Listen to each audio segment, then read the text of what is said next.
Hey bosses, welcome back to my channel for another video. So it's Natalie here, and we have a very fun video today. I asked you guys on my community tab to ask me anything you want to know, and that I will just spill all the details. So here we are today. I got a lot of great questions from you guys, so let's go ahead and just get into this video. Just please, disclaimer, I did not prepare any answers. I haven't even looked at the questions yet. So I really don't know what you guys have asked me, so I'm gonna do my very best to give you just an amazing answer in just one sitting. So let's pull up the questions, not in any particular order. Question number one is, how do you determine how much to pay yourself monthly? Has it been a consistent amount this far despite any increases in sales? So I'm gonna be very honest with you all. Like, I've been full-time now for over a year, so I kind of have to remember, but I'm pretty sure back then I gave myself like 5% of everything I made I could have for personal. So like I would like pay a bill or savings or something like that. But honestly, when I was working in my job full-time and in my business, I didn't really pay myself that much. I paid myself like 5%, and the rest of it went back into my business, and I kept reinvesting into my business. And so in the beginning, a lot of people want to see, you know, they want to blow that money in the beginning, but when you're growing and you're just getting started, it's a good idea to put that money back into your business. Something I tell my clients is like, however much money you spent on inventory, when you make your profit, put the amount that you spent back into inventory. So if I buy this sweatshirt, right, it costs me $10, but I sell it for $30, I'm gonna at least put that $10 back into getting more inventory. And so I at least do that, and then the rest of the money you can do with it what you need: taxes, marketing, business materials, etc. But to answer the question, right now that I'm full-time and I only work in my business, I pay myself a salary. So I'm not gonna say how much here, but I pay myself a salary, a yearly salary. So every single month, no matter how many sales I made, whether it's a lot or a little, I always pay myself the exact same amount every 2 weeks. So every other Friday, I have a payday for myself. It was yesterday for me, because today, right now, it's Saturday. So sorry guys if the lighting is going in and out. It is raining in Houston, so please forgive any changes in lighting. But every other week I pay myself, every other Friday I pay myself a salary, and I determined how much money I needed. Again, remember, I'm full-time, so I don't have another job. So I determined how much money do I need to pay my bills, and to pay like for my savings and things like that. That's what I pay myself, and the rest of the money I make a month, it stays in my business account for business expenses. So if I make, let's say in a month span, I make $10,000 in my business, I'm not going to pay myself $10,000, because the rest of that money I have to also have money for my business. And so I have to make sure that no matter what, I still have money in my business account, because when it is time to come to pay for more inventory or my softwares like Shopify, Wix, ShipStation, my shipping stuff, I need to have money to pay for that. So all of that comes out of my business bank account. My taxes, my sales tax, my shipping, all of that comes out of my business bank account. And so I pay myself a monthly salary based on how much money I needed for my bills and things like that. And I pay myself that every other week. I determined that amount because her second question, which was really good, her second question was, has it been a consistent amount this far despite any increases in sales? And the answer is yes. So I determined at the beginning of the year, it's now almost August, so at the beginning of the year I determined how much money I would pay myself for the year. And so monthly I have a salary, and I pay myself every 2 weeks. And so there's months where I make way more than I need, and that's totally fine. I only pay myself the same amount every other week. Like, it just does not go above that. No matter what, I don't pay myself any more than that. And what ends up happening is I just have a lot of cushion in my business bank account, which is great, because some months may not be so great, where some months I do really well. So, you know, that amount just fluctuates. Next question, When registering your business name and getting your LLC, do you place your home address on the form, or is it best to use a PO box?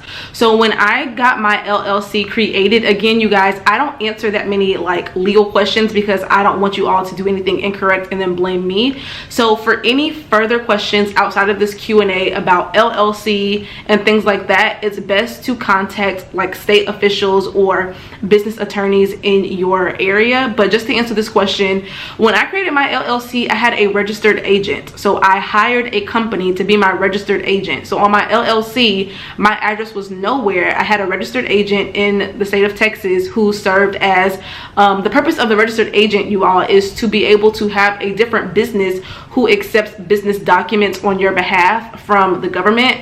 And so I'm able to put their address as my official business address. So I did not put my address down when I created my LLC. I had a registered agent who was like the person who was accepting documents on my behalf. She says, also when making your Shopify account, do you put your home address? On my Shopify account, I put my PO box. So my home address is like I don't put my home address on anything. For my LLC application, I put my registered agent. On my Shopify and everything else, I put my PO box. So I think it's good to have a PO box. I hear things about virtual boxes and virtual mailboxes. I don't know anything about that, so I can't give any advice on that. I just go the old-fashioned way. I have a PO box for everything, and then for my LLC application, it asked for a registered agent, so I gave my own registered agent. Hopefully my tone is not coming off as like talking at y'all. I just want to answer these questions. Okay, another question is it only when you make an effort you receive basic sales and extra exceeding amounts of sales? I don't really understand this question, but I will say this. In order to see, so this is a whole topic, okay? I think I have some more questions in here about this. This is the whole thing. People always ask me how to increase your sales, how to get sales, how to make sales, etc. Listen, if you're not putting in any work, you won't see any results. This is not a magic formula. I think where we go wrong is we see these influencers who are influential on social media who can post something and sell out in 2 seconds and they make thousands of dollars. Okay, so everybody starts from somewhere. You have to continually put in the work every single day for your business if you want to see sales. Now, of course, you can do ads and things like that so that you don't have to be so hands-on, but even in the beginning, I recommend that you are really showing up daily in your business. And when I show up daily, I get daily sales. When I take time off, so do my sales. And it's just really that simple. Now, there's so much more that goes into the marketing and things like that, but as far as the question goes, yeah, when I put in, she says, is it only when you make an effort you receive sales? Yeah, when I put in an effort, I get sales. When I don't put in any effort, I don't get any sales. And so I think, you guys, I just want to make sure that you understand what you are getting yourselves into, okay? No matter your industry, people have come to me and who've coached with me who have hair stores, like hair extensions, stationery, all types of things. No matter the industry, when you're selling anything, because I also have a coaching service, a coaching business, right? So I do services and products. And in both sides of business, I have to show up as the business owner. I have to really make myself visible in order to get sales. And believe me when I say that it will get easier over time, but you still got to show up. No matter what, you still have to show up. So I'm at the place now that if I show up, I can get instant sales. If I just post on social media, I will get instant sales. It's only because I've built up an audience to get to that point. But it still serves true that if I don't show up, I don't get any sales. No matter how long I've been in the game, if you don't post anything, nobody will think to buy from you. Next question is, okay, so she says, I struggle with creating content for the month. What are some good tips and tricks in order to plan and prepare her business marketing plan for goal setting and general marketing for each month as far as creating? This is a great question. I actually went over this in detail with my accelerator. So of course y'all wouldn't know because you're not in my accelerator. But I'm going to show you guys really quickly what I showed them. This is going to be really helpful for y'all. Okay, let me show y'all. Okay, so we're in my office. Please excuse the mess. This is how I create content every month. So this is a very, very blank example, but this is for if you own a clothing store. So when I create content for the month, I create a poster just like this.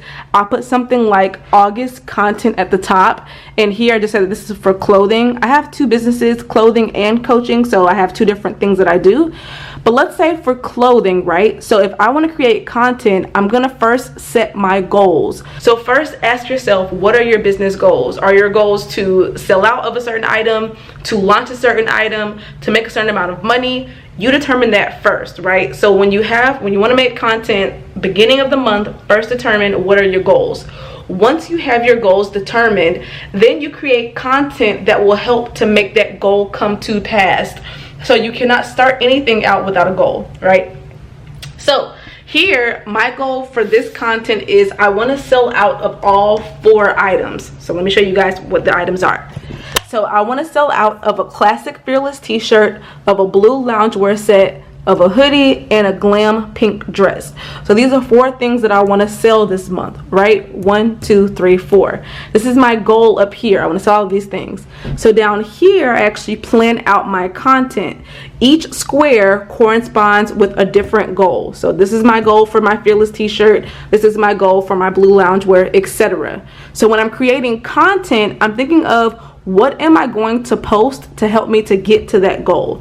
So what am I going to post so I'm able to sell out this Fearless t-shirt? I'm going to make, now here was just an example I showed my accelerator. So I only have 2 things here, but for every box you want to have at least 3 to 4 different tasks, right? Because you can do at least 1 task a week. So I just put 2 here for the sake of the example. So to sell out this Fearless t-shirt, I'm going to make an Instagram post talking about faith over fear, how I overcame my fear with having faith, and I'm going to find some way to tag in my Fearless t-shirt. I'm also going to make an Instagram post about how I love to accomplish my goals, and when I post this, I'm going to find a way to tag in my Fearless t-shirt to sell it. Because personally, for me, I found that when I do storytelling of some sort, when I tell a story and attach it to my merchandise, I'm able to sell easily because it's just very genuine, very authentic, and people buy into your story, they buy into your brand, they buy your product, okay? So the next one is this blue loungewear set. And again, I would have like 2 other more things that I would do in place of this. I would probably have, see here I have Instagram. I would have something like this, like email up here as well, all for this Fearless t-shirt. So the next thing is I want to sell this blue loungewear set. So I'm going to send out an email talking about how we're still quarantining and chilling, and in this email I'm going to tag this blue loungewear set. I'm also going to post on Instagram about me being comfy at home, and how even at home, especially at home, I want to be comfortable. I'm going to tag in this blue loungewear set as well. So I'm not going to go over all of it because it's like reserved for my accelerator, but hopefully that shows you guys a little peek, okay, into how I, excuse all the mess y'all, into how I create content for my business. I start with a goal. What do I want to accomplish this month? And then I go deeper into okay, now depending on my goals, what content can I post to help me meet my goal? Because when it comes to selling anything, content is king. What you post on social media, what you send out as an email, what you put out on YouTube is going to help you to sell. It can help you to sell something. And so that's just a really, like, just to answer that question, I can go over and over and over about this topic. And I do go over this in more depth about content creation in my accelerator program, but just to answer the question, that's how I come up with content every week. Is I start with a goal, then with that goal I go into specifics. Hopefully that was helpful to you who asked that question. So how to keep track of your business spendings, income, and profits while keeping it separate from your personal non-business related spending. So how do you keep your business spending separate from your non-business, and how to like keep up with that? So number 1, to keep up with my business expenses, revenue, and profit, I use QuickBooks. I use QuickBooks every single month.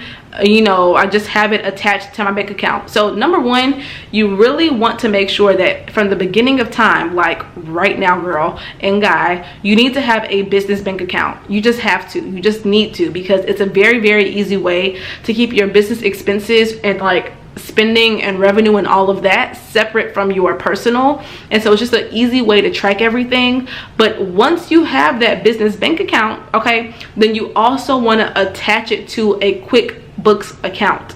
QuickBooks, I use it. I've always used it. I don't use it as like in depth as I should all the time, but it's still there. Meaning what I do is once you create your QuickBooks account, you can attach it to your bank account. And so every month, whether you track it or not, QuickBooks is tracking all of your spending and all of your income. And so then you just have to go in after that and just like kind of put a category to it, like, oh yeah, this was a equipment use, or this was an inventory purchase, or this was income coming in, or this was a travel expense. You have to go in and like kind of categorize it. That's going to help you when it comes to tax time. But having that is helpful. So number one, you want to have a business bank account, have it completely separate, because you just have to have it separate. And then number two, attach that account to your QuickBooks just to be able to monitor and everything. Just a quick little tag, my accountant, who is so helpful, she has also a bookkeeping course, because what you're going to eventually need as you guys are growing your businesses is you're going to eventually need a bookkeeper. Once you grow, I don't know where you guys are right now. I have a bookkeeper right now because my business has grown bigger than myself. Thank you, God. And so she makes it really easy though. If you cannot afford a bookkeeper, you can have her bookkeeping course, and it makes it really easy to keep up with your expenses.